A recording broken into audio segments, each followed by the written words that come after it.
Good morning बच्चों। हिंदी की पाठशाला में आपका बहुत बहुत स्वागत है।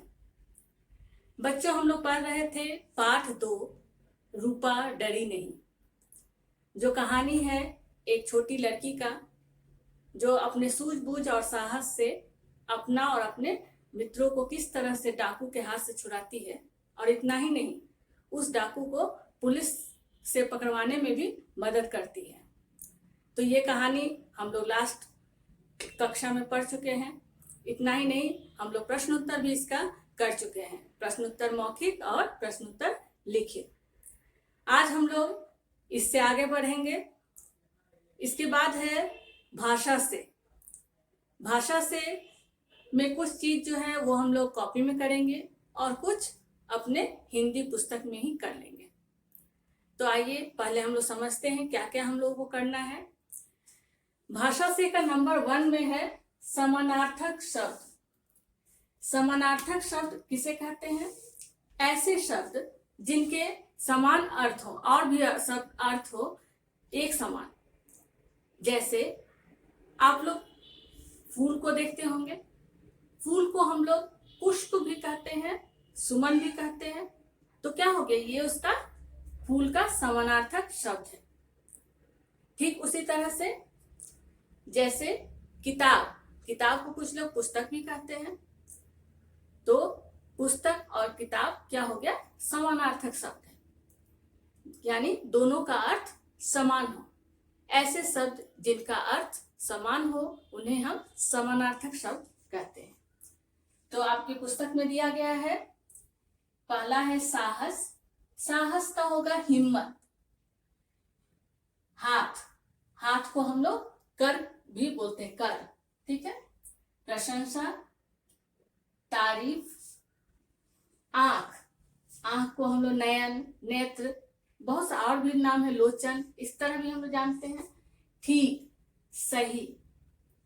खून, रक्त, लहू हम लोग लिख सकते हैं, लेकिन यहाँ सिर्फ एक लिखना है, इसलिए हम लोग एक एक ही लिखे हैं। तो ये समानार्थक शब्द आप लोग अपनी कॉपी में लिखिएगा। इसके बाद है भाषा से का नंबर 2 में है संयुक्त व्यंजन। हम लोग संयुक्त व्यंजन के बारे में लास्ट कक्षा में इससे पहले कक्षा 2 में भी पढ़ चुके हैं। संयुक्त व्यंजन किसे कहते हैं? जब दो व्यंजन वर्ण एक साथ जुड़े हों उसे हम संयुक्त व्यंजन कहते हैं। जैसे देखिए यहाँ पर, जैसे स और थ, ठीक है। इसे अगर हम लोग जोड़े तो क्या बन जाएगा, ये स्थ। अभी हम लोग इससे शब्द कैसे बनाएंगे? स्थान, ठीक है। तो ये जो है वो संयुक्त व्यंजन है। तो संयुक्त व्यंजन के में जो पहला वर्ण है, देखिए ये आधा रहता है। आधा यानी इसे हम लोग हर्ष थोड़ा सा उच्चारण करते हैं। हर्ष मतलब थोड़ा, छोटा, तो छोटा उच्चारण, इसको ज्यादा बड़ा उच्चारण नहीं करते। इसके नीचे हलंत लगा होता है, ये इसका मतलब है, हलंत का मतलब ये वर्ण आधा है, ठीक है, जो दूसरे वर्ण से जुड़ा हुआ है। यानी स जो है वो थ से जुड़ा हुआ है, तो इसका उच्चारण होगा स्थ। यानी स का उच्चारण हम लोग थोड़ा कम करते हैं, थ का ज्यादा। तो इसी तरह से संयुक्त व्यंजन से हम लोगों को शब्द बनाना है। यहाँ जो दिया गया है संयुक्त व्यंजन है वो म संयुक्त, यानी 2 म जुड़ा हुआ है, एक म आधा है और एक पूरा, म संयुक्त। इससे शब्द होगा चम्मच, हिम्मत, सम्मान। ये देखिए हिम्मत म जुड़ा हुआ है और सम्मान में भी म संयुक्त है। इसके अलावा संयुक्त व्यंजन में हम लोग अपने मन से भी शब्द लिख सकते हैं। ऐसा नहीं कि जो शब्द हम लोग जो मैं यहाँ लिखा रही हूँ या जो मैं पढ़ा रही हूँ केवल उसी को आप लिखेंगे, लेकिन केवल ध्यान दीजिएगा कि आप जो भी शब्द लिखे संयुक्त व्यंजन से वो उसका कुछ अर्थ हो, कुछ मीनिंग हो, कुछ मतलब हो उसका। ये नहीं कि कुछ भी जोड़ के लिख दिए, ठीक है। तो ये ध्यान देने वाली एक बात है। फिर है न संयुक्त। यहाँ एक न जो है वो आधा है, इसलिए इसके नीचे हलंत लगा हुआ है। न संयुक्त, संयुक्त अक्षर को हम लोग इस तरह से लिखते हैं, जैसे गन्ना, प्रसन्न, अन्न, ठीक है। इसके बाद स त संयुक्त। स त संयुक्त में स आधा है, स त, तो स और त एक दूसरे से जुड़ा हुआ है। स्त जैसे पुस्तक, चुस्त और मस्तक।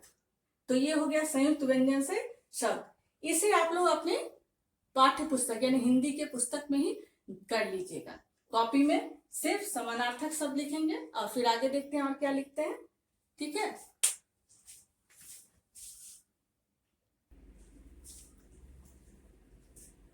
भाषा से के अंतर्गत नंबर 3 में हम लोग पढ़ेंगे र, रु और रु में अंतर। आप यहां देख रहे हैं र। जब हम लोग ये र व्यंजन वर्ण का एक वर्ण है, तो सभी व्यंजन वर्ण जो भी है, जब तक उसमें आप कोई मात्रा ना देखें तो कौन सी मात्रा लगी होती है? अ की मात्रा। तो जब ये र है तो इसमें कौन सी मात्रा लगी हुई होगी? अ। ठीक है। और ये हो जाएगा र। र में अ की मात्रा लगाएंगे तब ये र पूरा होगा, नहीं तो ये हलंत रहेगा। हम लोग, आप लोग को याद होगा, हम लोग इसे सबसे स्टार्टिंग में ही हम लोग इसे पढ़ते हैं। उसी तरह से र में उ की मात्रा जब लगा रहता है, र हलंत, जब उसमें छोटी उ लगाते हैं, छोटी उ की मात्रा लगाते हैं, तब ये हो जाता है रू। ठीक है।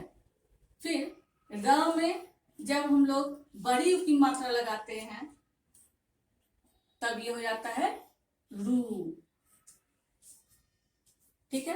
एक चीज और आप लोग ध्यान दीजिएगा, अक्सर क्या होता है कि जब आप लोग र में उ की मात्रा लगाते हैं तो मात्रा जो है वो यहाँ उ की मात्रा, छोटी उ की मात्रा यहाँ न लगाकर आप लोग क्या करते हैं? यहाँ लगा देते हैं। तो जब ये यहाँ लगाइएगा तो क्या होगा? ये गलत हो जाएगा।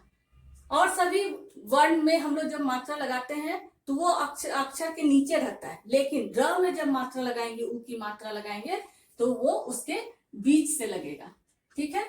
और हाँ, छोटी उ की मात्रा और बड़ी उ की मात्रा दोनों में अंतर है। अगर हम र में भी लगाएंगे, आप उसका देखिए कैसे लिखा आता है। र में जब छोटी उ की मात्रा लगाएंगे तो ऐसे रहेगा। ठीक है। र में जब बड़ी उ की मात्रा लगाएंगे तो वो ऐसे रहेगा। इस बात को भी आप लोग ध्यान दीजिएगा। दो चीज ध्यान देने वाली बात है, इसलिए आप लोगों को ये र में उ की मात्रा क्यों पढ़ाया जा रहा है? इसलिए कि बच्चे कहाँ गलती करते हैं। तो एक तो यहाँ नीचे नहीं लगेगा और दोनों उ की मात्रा में भी अंतर होता है। जिस तरह और सभी में हम लोग लगाते हैं उ की मात्रा तो अंतर रहता है। जैसे क में उ की मात्रा लगाएंगे, छोटी उ की मात्रा, तो ऐसे लिखेंगे। उसी तरह से बड़ी उ की मात्रा लगाएंगे क में तो ऐसे लगाएंगे। तो र में भी इसका अंतर होता है, तो इस पर आप लोग ध्यान दीजिएगा। तो यही समझाने के लिए यहाँ र में क्या अंतर है आप लोगों को बतलाया गया है। अभी हम लोगों को इससे र से, छोटी उ की मात्रा से, रू से, और र में बड़ी उ की मात्रा रू से, सभी से हम लोगों को शब्द बनाना। तो अब हम लोग देखेंगे र से बनने वाले शब्द। तो यहाँ होगा रस्सी,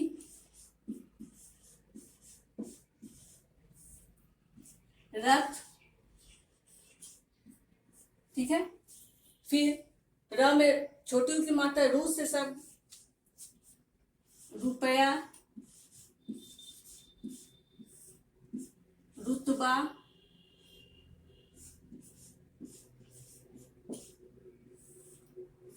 फिर बड़ी उ की मात्रा से शब्द रूप,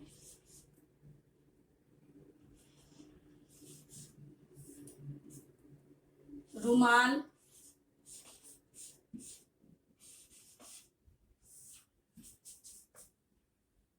रूपा, रूपा। यहाँ भी रुपया, रुतबा, रुकना,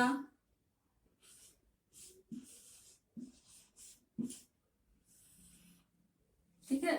तो इस तरह से 2 शब्द 3 शब्द आप लोग अपने पुस्तक में ही इसे लिख लीजिएगा। ठीक है। र से रस्सी, रथ, रुपया, रुतबा, रुकना, रूप, रुमाल, रूपा। तो ये हो गया र में उ की मात्रा कैसे लगाना है, ये हम लोग अभी सीखे हैं। इसके बाद है नंबर 4 में है संज्ञा, नाम वाले शब्द। नाम वाले शब्दों क्या कहते हैं? संज्ञा। तो 5 संज्ञा शब्द आप लोगों को अपने पुस्तक में लिखना है। संज्ञा के बारे में मैं विस्तार से अभी नहीं पढ़ा रही हूँ, क्योंकि आप लोगों को एक और पुस्तक है व्याकरण विवेक, तो जब हम लोग उस पुस्तक को पढ़ेंगे तब संज्ञा के बारे में विस्तार से पढ़ेंगे। तब तक केवल आप लोग इतना ही जानिए कि जितने भी नाम शब्द हैं उन्हें संज्ञा कहा जाता है। जैसे रूपा, मनीष, डाकू, पुलिस, अखबार, वो सारा चीज, जो भी किसी भी चीज का नाम हो, चाहे वो किसी व्यक्ति का नाम हो, किसी वस्तु का नाम हो, स्थान का नाम हो, मन के भावों का नाम, वो सभी संज्ञा कहलाते हैं। तो आप अपने पाठ्य पुस्तक में ही 5 संज्ञा शब्द लिख लीजिएगा। नेक्स्ट है नंबर 5 में लिंग। तो आइए इसके बाद हम लोग उसके बारे में पढ़ते हैं।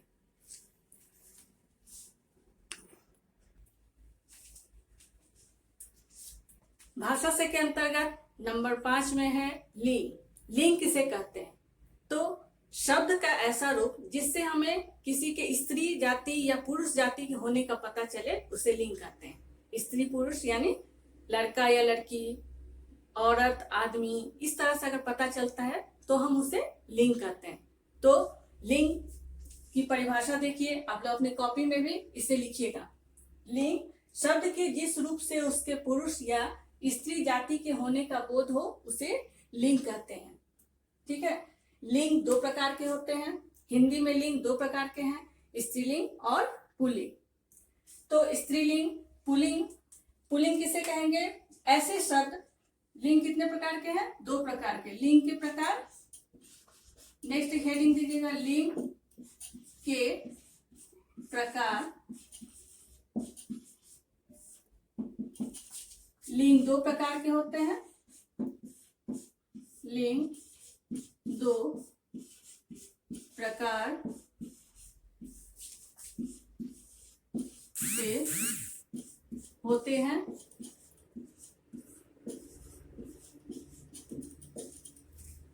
और एक है पुल्लिंग,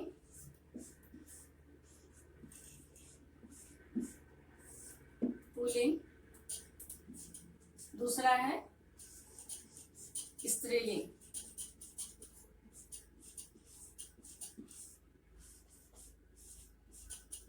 स्त्रीलिंग, ठीक है। ऐसे शब्द जिससे पुरुष जाति का बोध हो, यानी लड़का, आदमी, शेर, इन सब से क्या हम लोग का बोध होता है कि वो पुरुष जाति का है, तो वो हो गया पुल्लिंग। ऐसे शब्द जिनसे स्त्री जाति का होने का बोध हो वो कहलाते हैं स्त्रीलिंग। जैसे माँ, बहन, भाभी, चाची, ये सारा क्या हो गया? स्त्रीलिंग। तो स्त्रीलिंग, पुल्लिंग। अभी हम लोग से किस तरह से प्रश्न पूछा जा सकता है? 2 तरह से।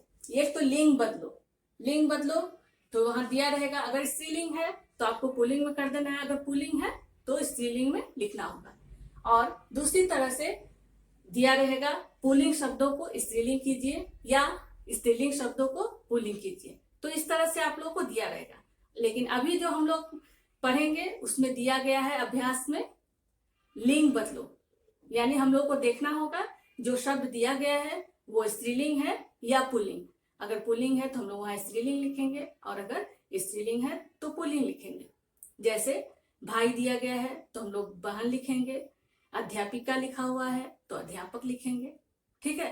तो ये हो गया लिंग बदलो। तो लिंग बदलो भी आप लोग अपनी हिंदी कॉपी में कीजिएगा। तो आज हम लोग इतना ही पढ़ेंगे, और क्या आप लोगों को हिंदी पुस्तक में करना है और क्या कॉपी में करना है, ये असाइनमेंट में लिखा रहेगा, आप लोग उसी के अनुसार इसे कीजिएगा। ठीक है। तब तक के लिए धन्यवाद।